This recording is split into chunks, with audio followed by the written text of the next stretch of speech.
Hello and welcome to the first ever episode of the Maverick Life podcast covering travel, living life on your terms, where you want, when you want, with whom you want, doing what you want. And I have none other than a very prominent Maverick himself, a man who decided one day to get up, pack a bag, leave, and explore. So we're going to delve into my good friend James from the Freedom Files story, and he's going to tell us everything he went through from start to present, from the US, where he currently finds himself in Colombia.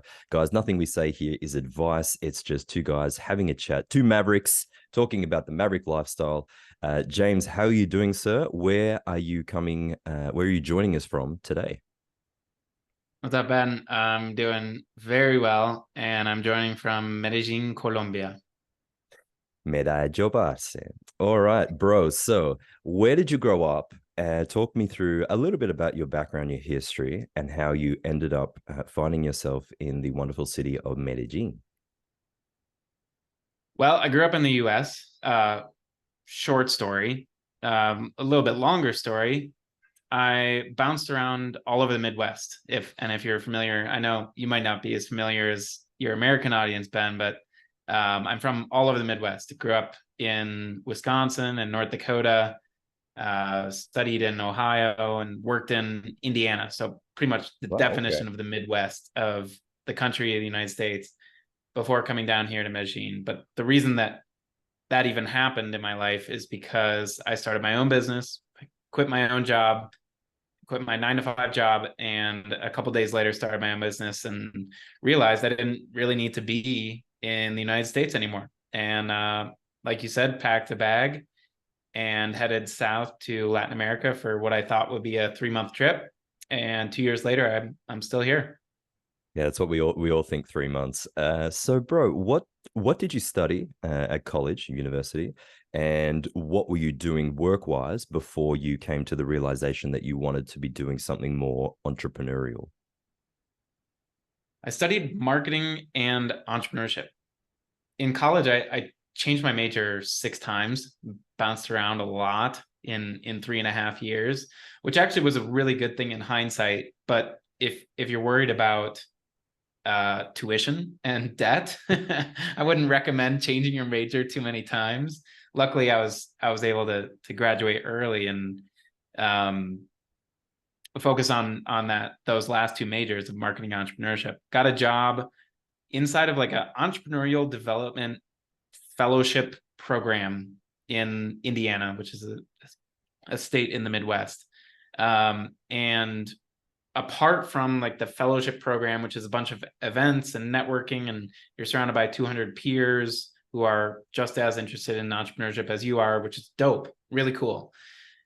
I also had a full-time job with a consulting company, and I liked it. I was content. I had a good social life, had good benefits, had a great boss.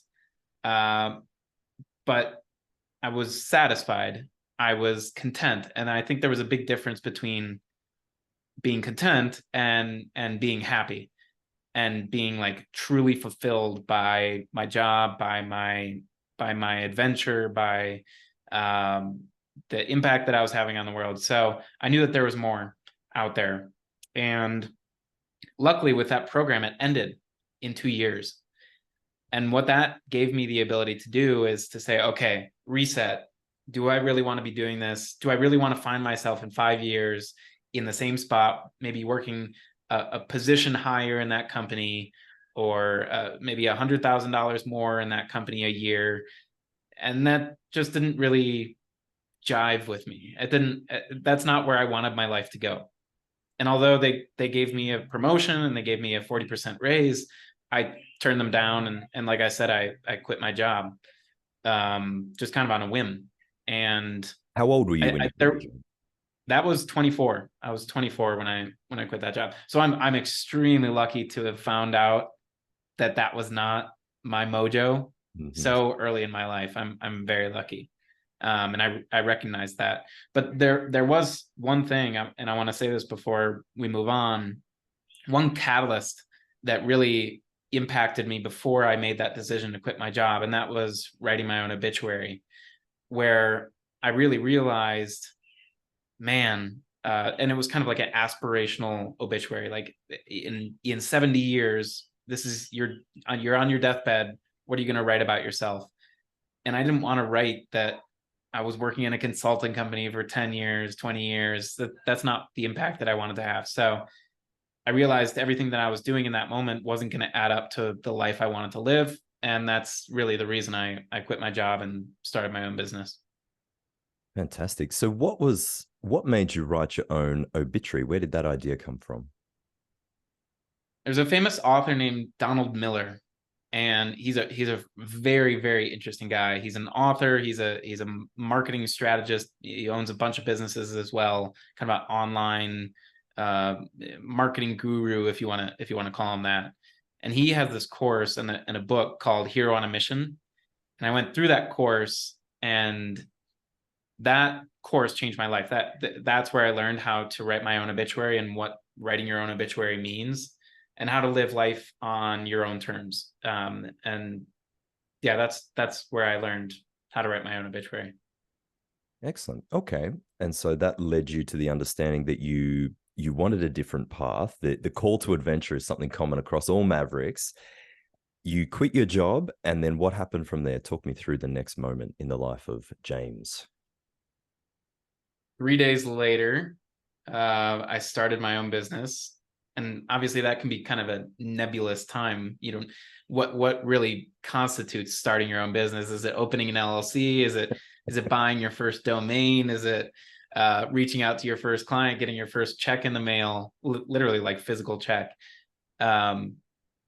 It was kind of a combination of all those things. But I quit my job on a Friday, started my own on Monday, and had my first paying client later that week. And it was like a physical check in the mail.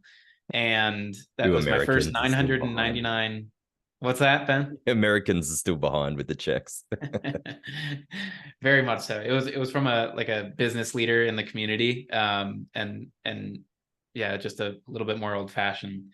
But anyway, yeah, 3 days later, started my own business and got that first check in the mail. And that was really the beginning of it all. About 5 or 6 months later, I really realized, one, I would love to reduce my costs while I'm growing my business. And at that point, I had already grown past like 10,000 a month and 11,000 a month, 12,000 a month. But it was very like uncertain. I didn't have a set service package. I didn't have really a business. It was just doing a lot of orders and doing whatever people needed me to do. And that's obviously not sustainable. So wanted to reduce my costs, came down here to Latin America, and really that was the impetus. But I stayed for a lot more reasons than just reduced cost of living. Okay, so talk me through this. You put a photo up on Twitter or X. It was literally a backpack. Is that all you took with you? What was in the backpack? That's what I want to know. What was in that backpack?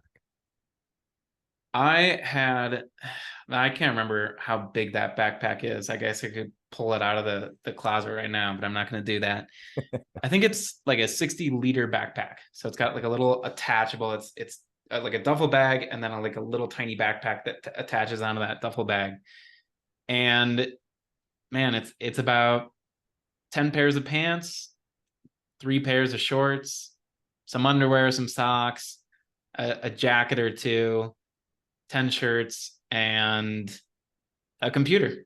And the last obviously element of that backpack being the most important, because I wouldn't be able to grow my business without a computer. And over the course of the next 2 years, I lived in 7 countries in that time, all around Latin America. And that backpack followed me everywhere.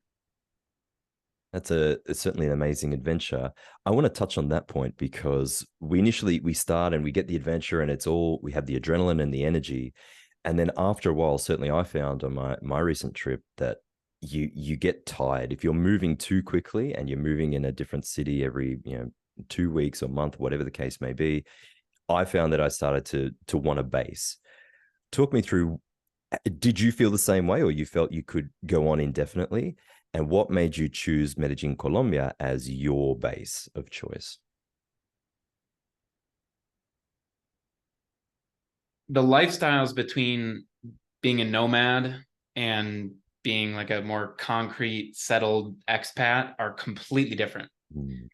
For my first 2 years here, like you said, yeah, I lived a very nomadic lifestyle. I wasn't moving every 1 or 2 weeks or 3 weeks like a typical backpacker, I'm saying that in quotation marks, backpacker would be doing in Latin America or Southeast Asia. I was a little bit more long term. I was staying 1 to 2 months in each location and getting a little bit more ingrained in the culture. I would have a favorite restaurant. I would have a favorite bar. I would be friends with my favorite bartender at my favorite bar. I would make a few local connections, make a few expat / nomad connections.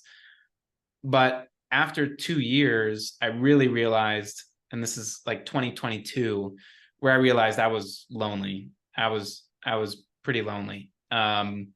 And I think that's a problem that every nomad wrestles with at some point or another. Definitely. Most of them return back home instead of establishing a home base outside of the country. Instead, I loved what I was doing. I just wanted to be around more people. I wanted more relationships. I wanted to still be around those same people that I was meeting, either locally or with the expats and nomads. I just wanted to do it in one place. I wanted a community. I wanted real relationships, not transactional ones. That led me to think that, well, because I have a girlfriend here in Medellín, Colombia, that was obviously a big factor. But I loved my experience in Colombia more than all the other 6 countries I had been to. People are so friendly, warm, and welcoming here, so kind. The food is okay, which I sometimes get in trouble for saying. I love the biodiversity. You can be in the mountains, you can be in the beach, and you can be in the jungle all in one day, which is really a special kind of diversity that not many other places can say. I really loved everything that I had experienced in Colombia, and that's obviously a major reason why I determined to establish a home base here in Medellin. Definitely. And yes, that's certainly part of the arc of the story of the hero's journey, is that he meets the girl and the girl comes out of nowhere oftentimes. How did you meet your current girlfriend? And did she, obviously she played a part in your decision to stay in Medellin, but how is she with the digital lifestyle, let's call it? First of all, when I left the United States 2 years ago, I first came down here to Medellin, Colombia. I had heard from a friend that it's so green, it's so wonderful. You're gonna love the people, you're gonna love the nightlife, which isn't really my thing, but once in a while it is. And I first came down here. I was going to spend a month here, and I was going to go spend a month in Costa Rica and a month in Panama, and then return to the United States. Those plans were abruptly canceled after just 3 weeks in Medellin. When I met my girlfriend, I knew that after that first night, that was a special connection that I had made. Canceled my flights, canceled my Airbnbs to Costa Rica, and remained there in Colombia for about 8 months, Okay. instead of just one. And yeah, I knew that was special, even though we didn't speak the same language. I was just about to She ask, still yeah. doesn't speak English, but I have gotten so fluent in Spanish that actually pretty quickly, just about 5 or 6 months into my time in Latin America, I was conversational, and about a year and a half in, I was fluent in Spanish. And obviously that makes a relationship a lot easier when you're communicating in the same language. No more Google Translate. But yeah, that really changed my experience in Latin America, and I obviously would not be here, I don't think, if it were her, or if it weren't for her. But yeah. And I think it's an important point upon which you touched, that I've noticed a lot of foreigners are really worried about the idea or the perception of the language barrier. How did you start learning Spanish? Did you know any before you went to Colombia? And what have you found most useful in your language acquisition process? The second part of that question is really easy, but I'll get to that in a second. The first part, I did have a little bit of background, so I studied Spanish up until college, right up through high school, and I think that's the background of many people. Maybe you didn't take it very seriously in middle school, high school. I took it a little bit seriously because I knew that it was helpful to learn another language, and I doubly think that now 600 million people in the world speak Spanish, so now I have those doors open. I mean, what a powerful tool in my toolkit. Apart from that, it opens your brain.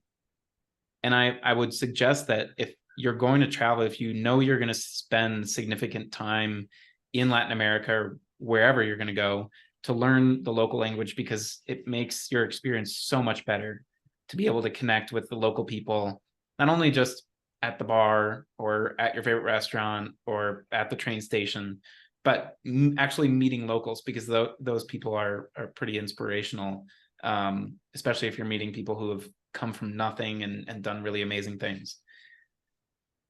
The way that I learned is daily conversation and full immersion. Those are really the two only ways that you will learn a language. You can download all the podcasts you want. You can download the apps. You can take lessons every day. You can change the language on Netflix and YouTube and read captions. But those are small hacks, and the ROI is pretty minimal. What will actually be a game changer for you and actually have a high ROI when you're trying to learn a language is, one, having daily conversation, especially if it's just with one person, because you get to learn their mannerisms and learn the lingo much better. You're connecting on a much more than superficial level. If it's superficial conversation every single day, it's not going to get you there as fast. So daily conversation, I'm lucky I had that with my girlfriend. And two, full immersion. So you can have daily conversation at home in Australia or the United States over Zoom or with someone in public, but you're still not surrounded by that language. Here in Colombia, I had to learn Spanish to survive. Like, I had to learn Spanish to order things at restaurants, to order things at bars, to get around town, to be able to ask questions, to go to events and hear speakers, all that kind of stuff. I literally had to learn because there's no Spanish or no English here. So those are the two things. If you really want to learn a language fast, those are the highest ROI things that do not have diminishing returns as much as like apps, classes, captions would. Daily conversation, full immersion. Good. Well, you're speaking my language, the language of ROI. You've traveled around different parts of Latin America. In terms of the language aspect, and your girlfriend, I presume, is Paisa from the Antiochian region. Is there a particular, do you have any thoughts on the particular brands of Spanish? Obviously, Argentinian Spanish and Caribbean Spanish is different to, say, Colombian or Chilean Spanish. Is Colombian Spanish your favorite? I definitely prefer some accents over others. The Paisa accent is really unique. It'll draw you in. It's pretty magnetic and attractive. It's very seductive, yeah. It's very seductive, and it swings, and it's emotional, and it has tone. Um, the language changes a lot throughout the region of Latin America. If you're in the Caribbean and trying to learn Spanish, that's going to be really hard, because their version of Spanish is completely different from the rest of Latin America, and they cut off words. They speak in lingo, and they cut off words, meaning they don't finish their words when they're speaking. They speak really fast. So learning a language like Venezuelan Spanish or Puerto Rican Spanish or Dominican Spanish, those are really, really hard. Colombian Spanish is like textbook Spanish, what you would learn in a textbook, literally, in high school or college. So it's very middle of the road. It's very textbook. It's very normal to what you might learn in on Duolingo or whatever. Then you have Spanish accents you have Argentine accents, you have Chilean accent, which it hardly is even Spanish. If you learn those first, Chilean, Argentine, Spanish, you usually have a much easier time learning the other accents and understanding them because they're much harder. So Argentine Spanish is very like Italian, and they speak with their hands like this. And if you're just listening to the podcast, I'm making like that the Italian emoji with my fingers. The whole world uses that emoji when they exactly. Yeah, you got to do it with pasta too, the pasta emoji. But if you learn one of those accents first, it makes every other accent incredibly easy to understand and learn. I had a very tough time going from Colombia to Argentina at the time that I did, because it was going from normal to very hard. And if I went from very hard to normal, that would have been an easier transition. Yeah, that makes a lot of sense. I find Colombia is very interesting in terms of some of the old school registers and some of the slang words. In terms of Colombia, you traveled around, I presume, different cities in Colombia, settled in Medellin. What is a day? What is the lifestyle like in a typical day in Medellin? Weather-wise, when I was there, was a lot of rain. Is that always the case? And do you use Uber to get around? What's the taxi system like? For someone to get a feel of the pulse of the streets on Medellin, paint me a picture there. Well, that's a very inclusive question of many different things, but I'll try my best here. So weather-wise, let's start there. First of all, I've been to Bogota, Cali, Medellin, Cartagena, Santa Marta, many of the big cities that people think of when they think about Colombia. Probably the only one that I have, a couple that I have not been to are Bucaramanga or Barranquilla. Those are probably the only ones that I have not been to that people would consider moving to. However, from a weather standpoint, very different. So you're on the equator, and you've got altitude to consider for all these different cities. You've got Cartagena, which is on the water. It's on the Atlantic side of Colombia, and very much feels like Miami. It's the land of eternal summer. So it's very hot all throughout the year, very humid. There is wet season and dry season throughout all of Colombia, actually. I'll just get that out of the way right away. Colombia only has wet season and dry season. Because we're on the equator, we don't get seasons like you do fall, winter, summer, and spring in the United States. So we're so close to the equator that the weather doesn't change a whole ton. You just get more rain or less rain. In Cartagena, it's very humid at some part of the year. I haven't spent too much time there, but it's pretty oppressive. It's very humid. And if you don't like humidity, I don't think you would like the coast. So that's Santa Marta, Barranquilla, Cartagena. Medellin is the land of eternal spring, the city of eternal spring. So it's about 70 through 85 year round. Like I said, the weather doesn't change that much. We do have wet seasons. Those are like March and October. But apart from that, it doesn't rain every day. But during those times, it definitely does rain every day. And it's like torrential rain. It's not raining at all times of those days, but it can get pretty wet. But yeah, it's the city of eternal spring, so the weather doesn't change a whole ton. For me, that temperature is perfect, hovering between 70 and 80 Fahrenheit. I guess that's like between 20 and 26 Celsius. I'm still getting used to about the right. Yeah. I'm still getting used to the Celsius scale, but I do my best. And then you have Bogota, which is a mega city, about 10 million people. Medellin's about 3 to 5 million people. Cartagena's about 2 million people. Bogota is very high in the mountains, one of the highest capital cities in the entire world. Medellin altitude is about Denver, so it's a mile high, like 2 kilometers high. 1.6. 1.6 I kilometers know high. that There one. you go. Thank you. Bogota is much higher than that. I think it's almost double. So that is the city of eternal fall. Not as hot. You definitely need a coat, and they don't have as much humidity and precipitation there as we do in Medellín and on the coast. However, you do get a lot cooler temperatures in Bogota. And yeah, I guess the rainfall is why the countryside is so beautiful and so green.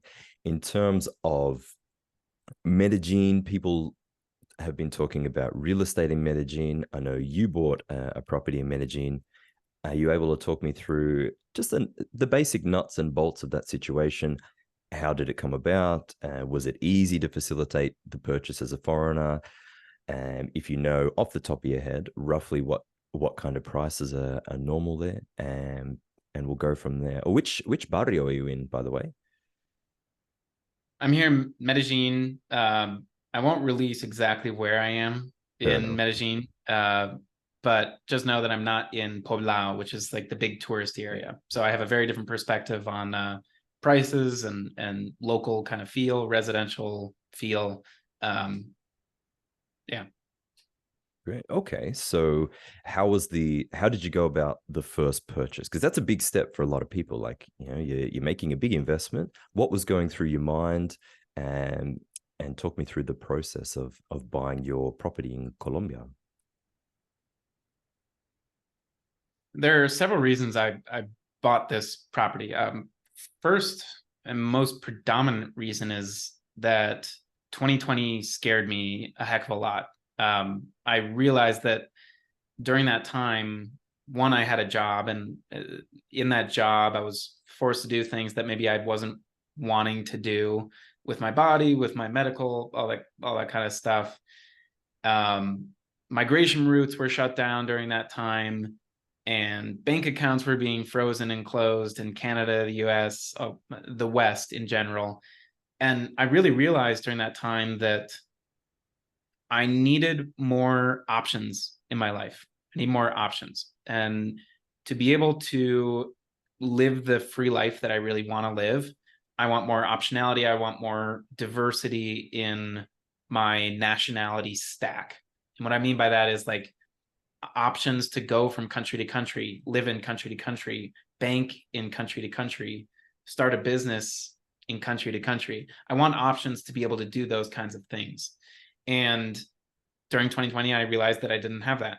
So the reason I invested in Colombia is to get citizenship here.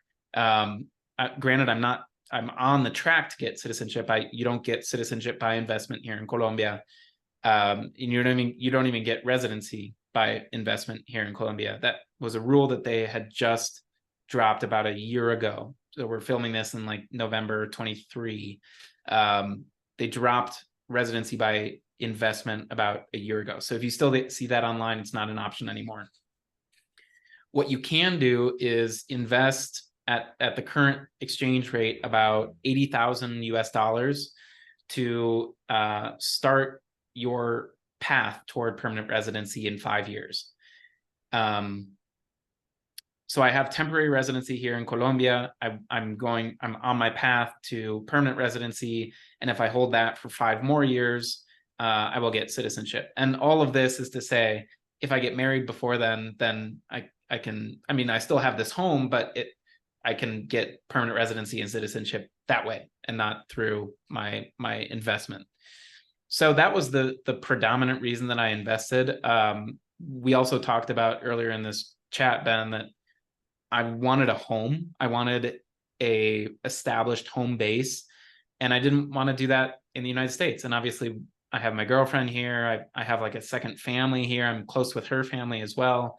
I've started meeting a lot of entrepreneurs and nomads and expats here, and it feels very much like home. So the natural conclusion was to buy a home and start my path toward residency and citizenship. As far as the actual process, no, it wasn't easy. You can probably assume that it has its fair share of difficulties, obstacles. Even as someone who speaks the language now, I wasn't quite used to like the legal language, which is very different than what I would speak with my girlfriend and people on the street. So it was a lot of vocabulary adjustments, as well as just learning that there are scams awaiting you. The real estate doesn't work the same way as it does at home in the United States. They don't have Zillow to find like a centralized place to find all these different properties. Most of it's word of mouth. They don't have an MLS for like accredited realtors. I could become a realtor tomorrow if I wanted to be. So it was difficult to trust people. I was lucky I eventually found a lawyer to help me with the real estate process as well as my immigration process. And if you can centralize both of those things to just one person instead of trying to trust and testing out different sources, I would highly recommend that. And if you're looking for that in Colombia, I can make that connection. But yeah, it was kind of a crapshoot, finding the right people, finding the right properties, finding the right information sources to really make this happen. But at the end of the day, I'm now in my new place and I'm happy. It's a beautiful place and I'm really happy. Wonderful. Okay, so let's talk briefly about. I know it's hard in Latin America to give an average pricing, but let's say a 2-bedroom apartment, fairly standard in a decent, not top end neighborhood, but just a regular run of the mill neighborhood. What sort of price range are we talking? And can you get mortgages on these things, or is it a straight cash deal? It's tough to generalize between all these different countries in Latin America. I can talk Right. about my experience here in Colombia. Sure. One thing I can get out of the way right away is that it's very difficult to get a mortgage as a foreigner here in Colombia. But the important part is that a foreigner can own property here in Colombia. A lot of countries around the world do not allow that. You cannot, as a foreigner, purchase property in their country. But Colombia allows that. The way that my visa application worked is that in order to apply for that visa, in order to be eligible, I had to pay in full for the property. I see. Okay. So I did not search for mortgage options. It wasn't really it was not a possibility for me. Maybe it was a possibility, but I didn't even look that way. I know it is not the easiest thing to do. However, I know that it can be done. In other countries in Latin America, I'm not sure how all of that works. I know that foreigners can own property in probably a majority of Latin American countries. It's probably far cheaper than it was for me in Medellín. A lot of people say that there is a bubble here in Medellín, similar to what we're seeing in the United States, especially in the last couple of years, because there's been a really big wave of interest with nomads and expats here in Medellín, Colombia. But with what I paid here in probably a second tier neighborhood in Medellín, you can get beachfront property in Nicaragua, like a home. I live here in an apartment for about the same price, and like acres of land. Well, sure. And Yeah, a home. that's a very different comparison. Very different comparison, sure. But yeah, Medellin and specifically Poblado, that's some of the most expensive real estate here in Latin America. Like Buenos Aires is up there as well. But if you're, like you said, looking for like a 2-bedroom, 2-bath apartment in a second tier neighborhood in Latin America, I would budget about 50 to 100,000 US dollars. And that could get you the property outright, all cash up front, instead of using a mortgage, because I think that overcomplicates things when really you just want the property. Absolutely. Yeah. And there's quite a few This is not dysfunctional mortgage markets outside of maybe Panama. Yeah, the mortgage market's fairly dysfunctional. Moving into if you're there for and you're just getting a feel of things, did you do the whole Airbnb for 1 month, get your monthly discount? What's Airbnb like in Medellin? I remember it as expensive. Then again, I was obviously looking to fork out. I didn't care, but do you find Airbnb is still decent value in Medellin, or would you start looking maybe the hotels, the hostels? The only place where it might be a little bit more like ridiculously expensive is Poblado, which is the big touristy part of town. Granted, that's where most of the people want to be when they come to Medellin, because it's got the best restaurants, the best food, the best bars, the best nightlife, best things to do. The city has amazing public transportation and like easy Uber and taxis, so it's easy to go there if you don't live there. However, yeah, it is expensive to live there. I would say if you're looking for a 1 bedroom place for a month in Poblado, it's going to be 1,000 to 200, maybe $1,500 to $2,000 every month. Not terrible, but it's probably double what it cost 2 years ago.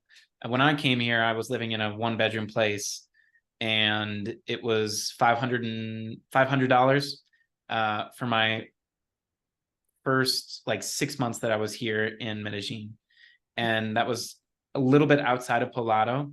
But like I said, that's not an issue. You can always go to Poblado if you need to. And by the way, there's so much more than Poblado to explore in Medellin. I think there's a lot more to offer. Yeah, absolutely. Would definitely agree. Okay, my friend. So people listening to this thinking, wow, that really resonates with me. I'm looking to make some moves in my life. What services do you offer? How can you help those people that may be interested in taking that next step, but they have a lot of questions, a lot of fears, anxiety? Talk me through your services that you run and to whom you aim those services. Yeah, services is a different way to put it. I wouldn't usually call them services, but maybe I guess they are. Well, what do you Yeah, offer? Let's put it that way. sure. So I have been writing about my experience online and just started a YouTube channel. So if you're looking for free ways to engage with all the content that I think is helpful that I put out, I'm on X, I'm on YouTube, and I write a twice a week email newsletter, and that's all under the brand of the Freedom Files. So I'm James at the Freedom Files, and I also offer freedom consults. So if you're looking to quit your job, if you're looking to start your own online business and leverage the internet and become location independent, I did that, and now I help people do that for a living. It earns me money. So I offer freedom consults, and I offer a coaching program once in a while to help people go through that process because I've learned a lot. Absolutely. And you have something that I found very interesting, which is a freedom score, a freedom quiz, to find out how free you really are as an individual. Run me through those. Obviously, all the links to your handles will be in the description, but I'm really interested in this idea of the freedom quiz. Yeah. So apart from everything that you're going to find in the description that Ben will link, everything that I just ran through, you can find at freedomfiles.co as well. And the quiz that Ben is talking about is freedomfiles.co/quiz. And the way that I've broken down freedom is between time, money, and mobility. You need to have freedom on all three of those things to become ultimately free. Freedom is very nebulous to all of us. But if there's a way to compare yourselves to others, if there's a way to quantify how free you are, you're able to set goals and increase your freedom and kind of benchmark it as you go along in life. And I built this quiz over a long period of time because it took me a while to figure out, okay, what questions should I ask? What really does freedom mean? And a lot of people disagree with the things I put in there, but great, it's helpful because I change it. Anyway, it will help you determine on a scale of 1 to 7 on those three different dimensions, time, money, and mobility, how free you really are. And I'm like middle of the road on each of those three, but you can compare yourself. How free are you? You can take the quiz at that link I just mentioned. Excellent. So make sure you subscribe and follow James. All links will be in the description if you're interested in finding out how true you really are, which is an excellent question, excellent concept. My man, anything you want to add before we wrap it up for this nice first podcast? I don't think so, Ben. I will say that Latin America has completely changed my life, my experience here. And I think I did it right in exploring a whole ton first before I kind of settled down. And I wouldn't really say I'm settled down, but before establishing a home base. If I were to encourage anybody to do anything here in Latin America, is first explore. Go to Colombia, go to Argentina, go to Brazil, go to Chile, go to Paraguay, go to Costa Rica, and explore what ticks with you, because what ticks with me is going to be completely different to you. And that process for me, those first 2 years, was really formative in my decision making in establishing residency, buying real estate, building my business, and all these different kinds of things. So just let the animal in you come out, do some adventuring, the do some Maverick in you. exploring. Yeah, the Maverick, exactly. I love it. Very, very wise words indeed, my friend. Okay, guys, thank you. Thank you for listening. Please like and subscribe to the channel if you haven't already. Suggestions and feedback, leave them in the comments. And I look forward to catching up with you all in the next episode of the Maverick Life. Thanks, guys. Take care.